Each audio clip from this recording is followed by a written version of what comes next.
다 함께 다시 한번 요한복음 13장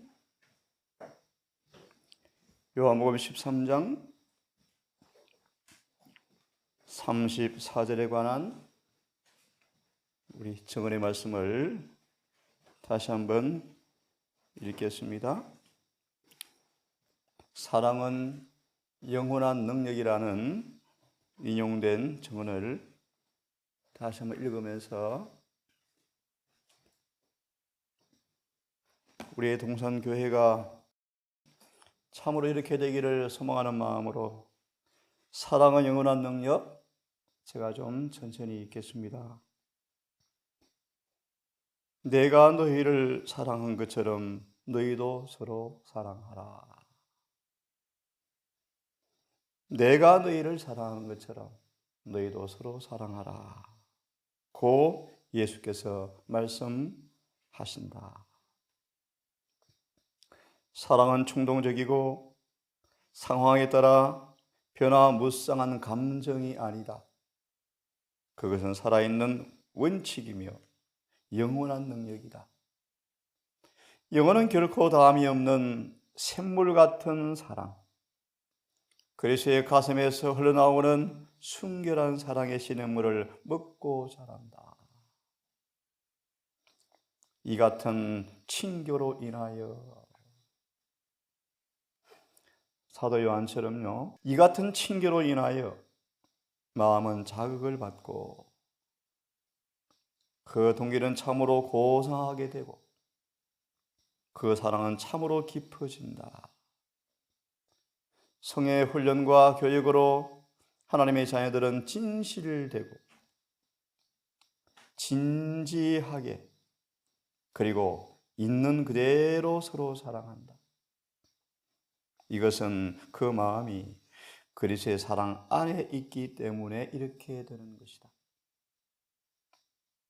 서로 사랑하는 우리의 사랑은 하나님께 대한 우리의 일반적 관계에서 우러나오는 것이다. 우리는 한 가족이요.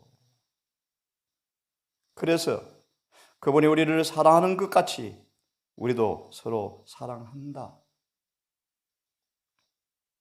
진실하고 거룩한 이 사랑과 비교해 볼 때 천박한 세속적 사랑은 미래 겨와 같은 것이다. 참 여러분, 사도 요한처럼 이런 주님의 아름다운 품성이 순경되고 찬탄되고 매력적이십니까? 네. 우리 그를 바라보는 대로 변화되어지는 법칙의 말씀이 우리의 경험에 이루어지기를 참으로 간절히 바랍니다. 우리 베드로서 1장을 읽으면서 하나님은 사랑이시라 공의에 대한 말씀을 조금 더 드리겠습니다. 베드로서 1장 우리 금번 기억할, 암송할 성경 구절이기도 합니다. 확실한 영생보험 정권, 그렇죠?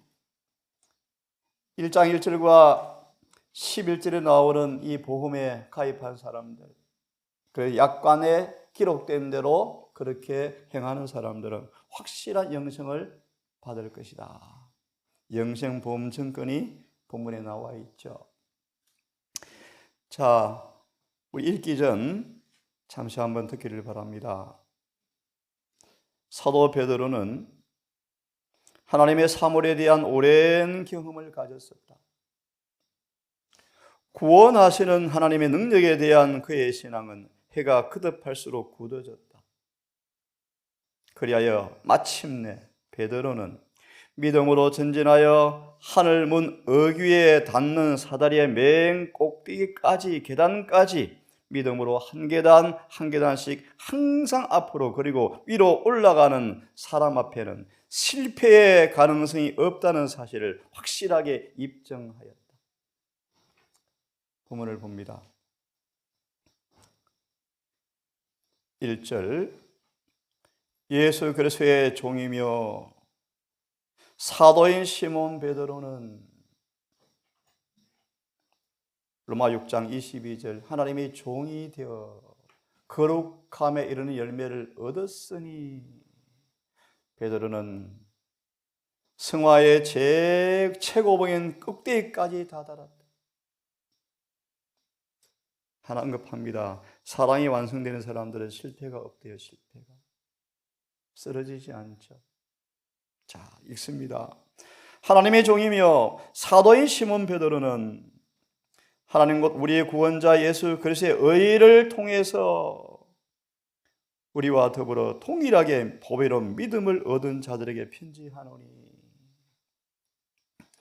하나님과 우리 주 예수를 아는 것을 통해서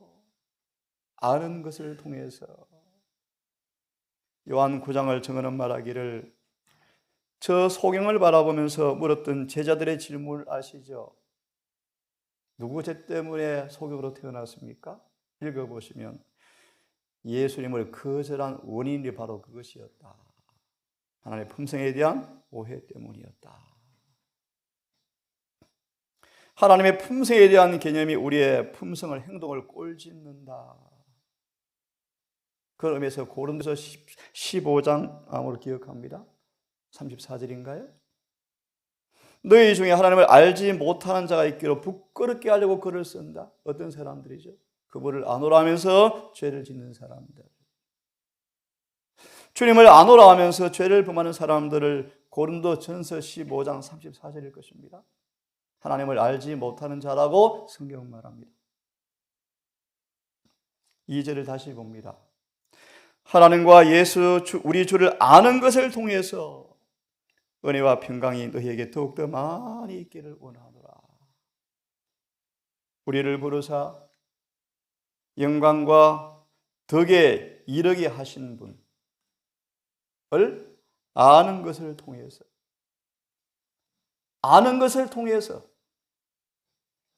은혜와 평강이 너희에게 더욱 많을지라 말씀하시면서 3절로 우리를 부르사 영광과 덕에 이르게 하신 분을 아는 것을 통해서 그분의 신성한 권능이 생명과 하나님의 성품에 속한 모든 것을 우리에게 주신 사실을 아는가?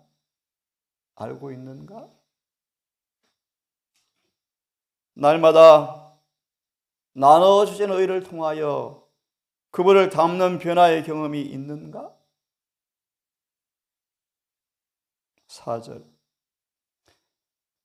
킹제임스 버전으로 읽고 있습니다. 그것으로 말미암아 지극히 크고 보배로운 약속들이 우리에게 주어졌으니 이것은 너희가 이 약속들을 힘입어서 정욕으로 인해서 세상에 썩게 된 것을 피하여 하나님의 성품에, 신의 성품에 참여한 자가 되게 하려 하심이라. 너무너무 잘하시는 말씀이죠. 이 일이 이루어질 때 영적 훈련은 끝난다. 그래서 일을 치겠죠.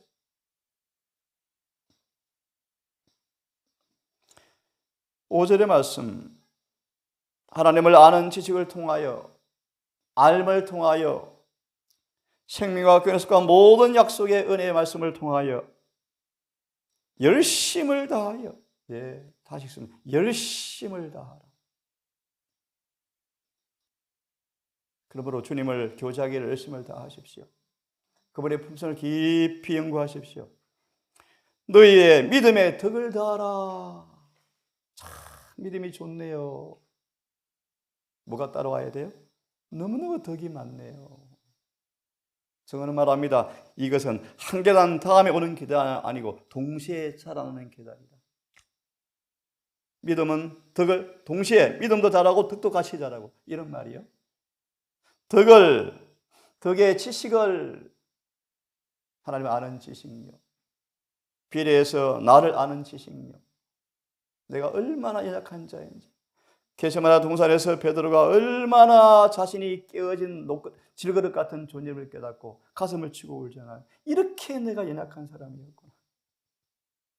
자, 마저 읽습니다. 지식의 절제를 너무 중요한 단어죠. 사람들을 주님께로 돌리기 위해서는 거룩한 자가 되어야 하였다.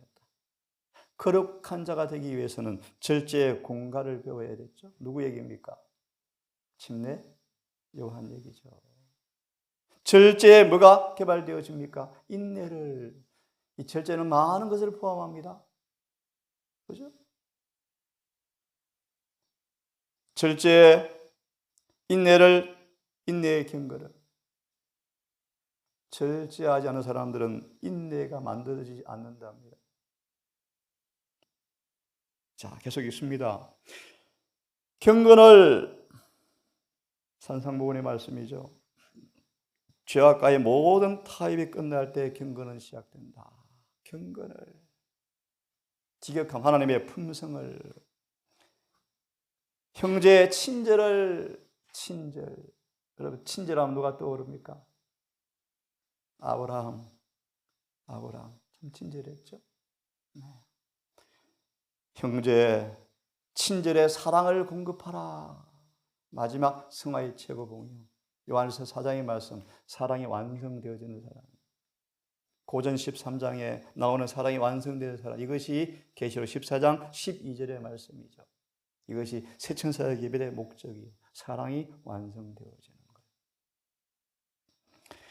제가 읽기를 원합니다. 그 다음 말씀을요. 이것이 너희 안에 있어 풍성하면 그것들이 너희가 우리 주 예수 그리스도를 아는 것에서 빈약하거나 열매를 맺지 못하는 자가 되지 아니하게 하려 함이라. 여호와를 안다는 것, 그 예수를 많이 담는 것이 정상이죠. 그런 뜻이겠죠. 9절의 말씀. 이것들이 없는 사람은 눈먼 자요. 멀리 볼 수 없는 자시며 왜 우리를 부르셨는지 하나 읽고 본문을 돌아옵니다. 그러므로 형제들아 더욱더 열심을 내어라. 열심을 내어라. 너희를 부르신 것과 택하신 것을 확고하게 하라. 너희가 이것을 행하면 결코 넘어지지 아니하리니. 베드로 읽었습니까? 그는 결코 실패하지 않음을 증명해버렸다. 마지막 11절 같이 읽겠습니다. 시작. 이같이 하면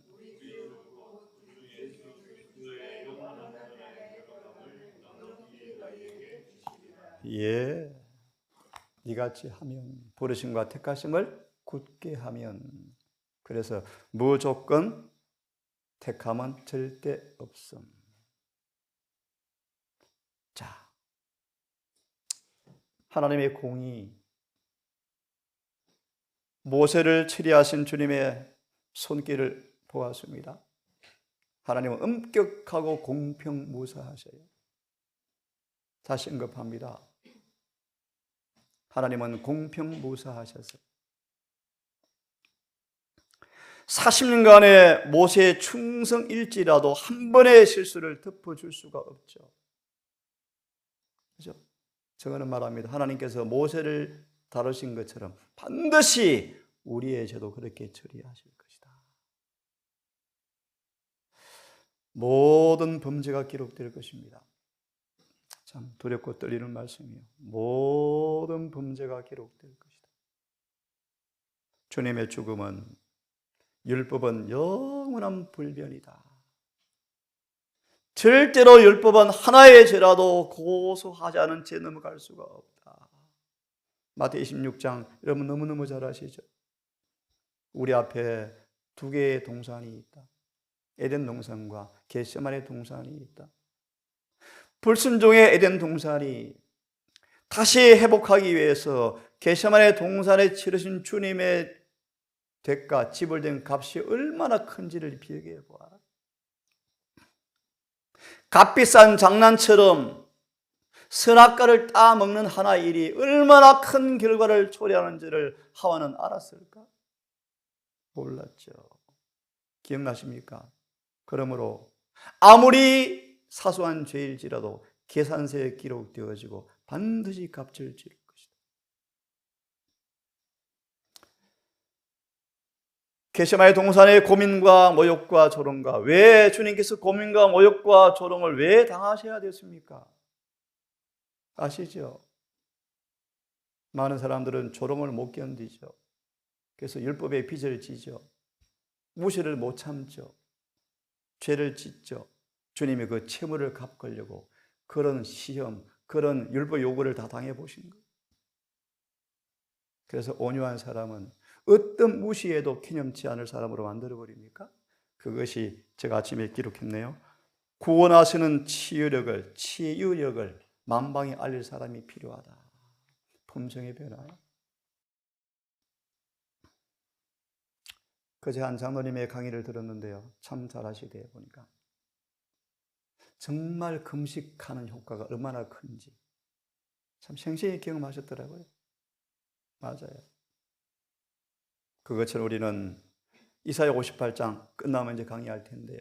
참된 금식을 하면 치료가 급속할 것이요. 무슨 치료가요? 이기심, 죄가요, 죄가. 그런 사람 앞에 주님께서 뭐 하실 것이다. 부러지지면 금방 응답할 것이다.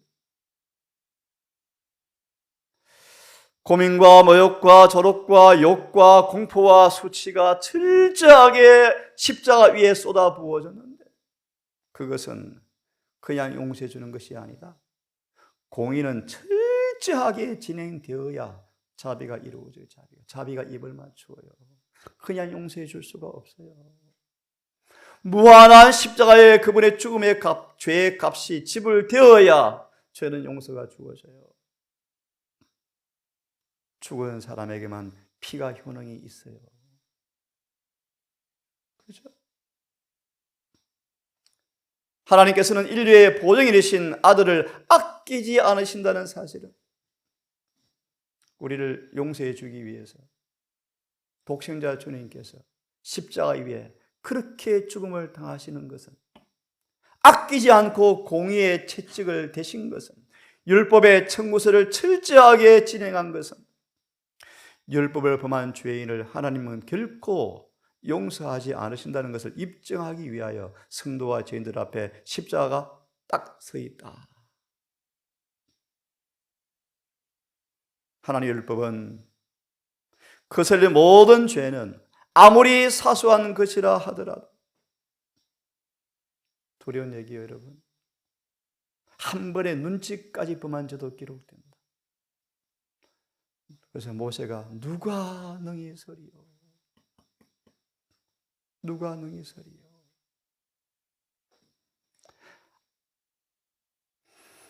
아무리 사소한 죄도 계산서에 기록된 그것을 철저하게 주님께서 집행하실 것이다. 그리고 공의의 칼을 잡으시는 날, 예수께서 대성통곡하신 날이 있죠. 감람산에서요. 자비의 천사가 날개를 접는 것을 주님께서 보시고 너무너무 슬퍼하셨죠. 공의의 천사에게 자리를 넘겨주기 위해서 떠날 채비를 하고 있더라. 하나님은 공의의 칼을 잡으시는 날, 회개하지 않은 죄인들에게 십자가에 가해진 주님의 아버지의 저주, 철저한 집행이 그대로 이루어질 것이다. 하나님의 공의는 죄인들을 내리칠 것이다. 죄에 대한 하나님의 정오는 격렬하고 불과 학력적인 것이 될 것이기 때문이다. 그래서 고린도후서 5장 10절, 11절에 이렇게 기록되어 있죠. 모세도 죄인들에 대한 그분의 공의가 얼마나 우스운지 모세도 두려워했다. 그러잖아요.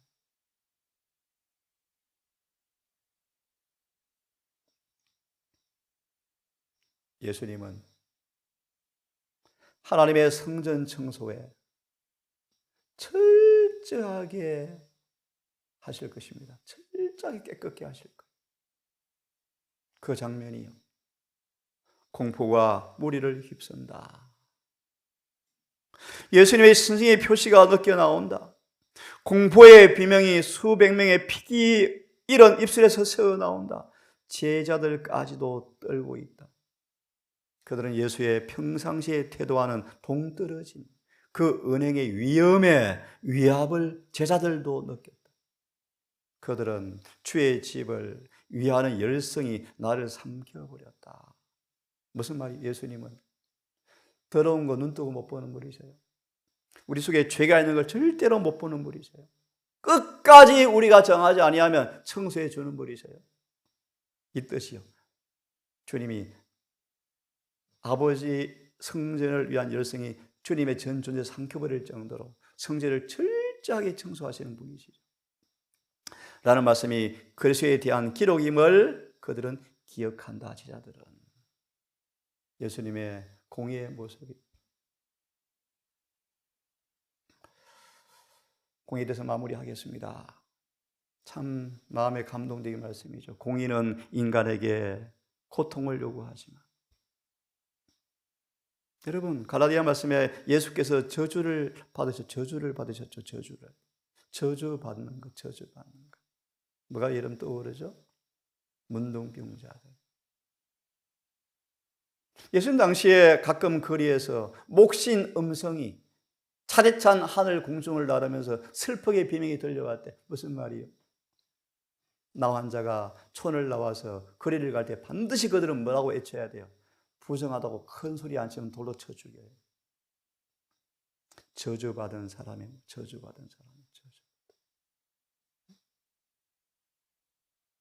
공의는 그런 저주, 고통을 요구하지만 그리스도는 하나님의 고통을 대신 지불하셨다.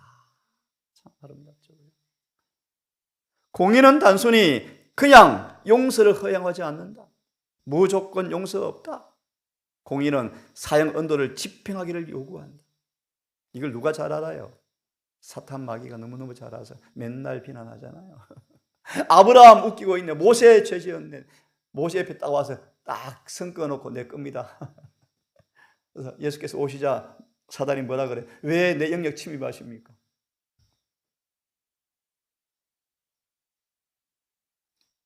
공의는 단순히 용서를 허용하는 것이 아니고 사형 언도를 집행하도록 요구한다. 하나님께서는 당신의 독생자를 은사로 허락하심으로 이 두 가지 요구에 대처하셨다. 뭐요? 공의와 자비. 인류를 위해서 대신 죽으심으로 그리스도께서는 형벌을 그치게 하셨고 공의의 값을 치러 주셨고 용서의 길을 터놓으셨다. 감사합니까? 예. 여러분 우리 죄를 지을 때 잘못했습니다 라는 말씀 엄청난 값을 여러분 망각하지 맙시다. 그러므로 주님이 말씀하십니다. 나도 너를 중재하지 아니하노니 뭐하라고요? 다시는 가서 제발 죄를 짓지 말라.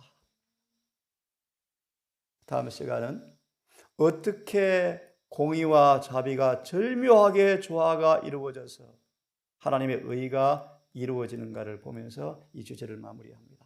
읽고 끝내겠습니다. 공의는 그의 곁에 항상 쌍둥이 자매를 가지고 있다. 참 멋있죠, 그죠? 그것은 사랑과 자비. 좀 더 정확하게 말하면요, 하나님의 사랑 안에 공의와 자비가 살고 있더라. 이 둘이 절묘한 조화를 이룰 때 사랑이 완성되는 거죠. 기도합시다.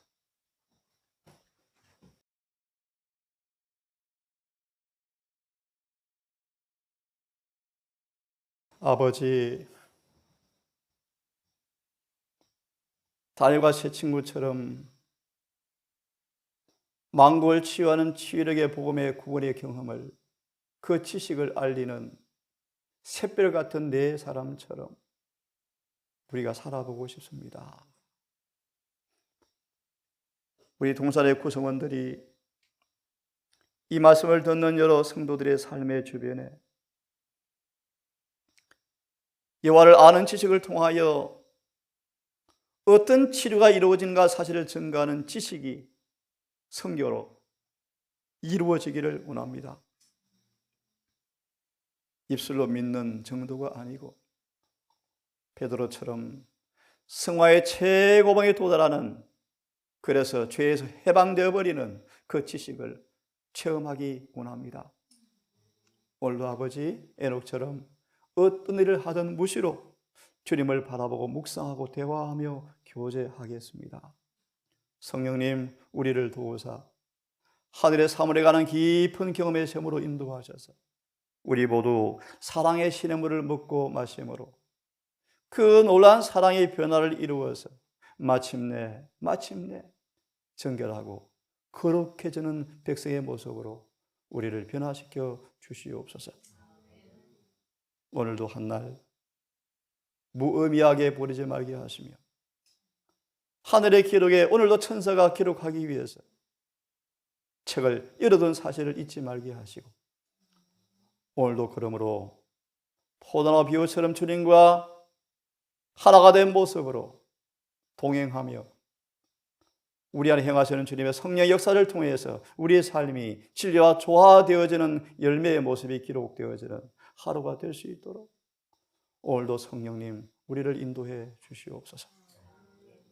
예수님의 이름으로 기도드리옵나이다.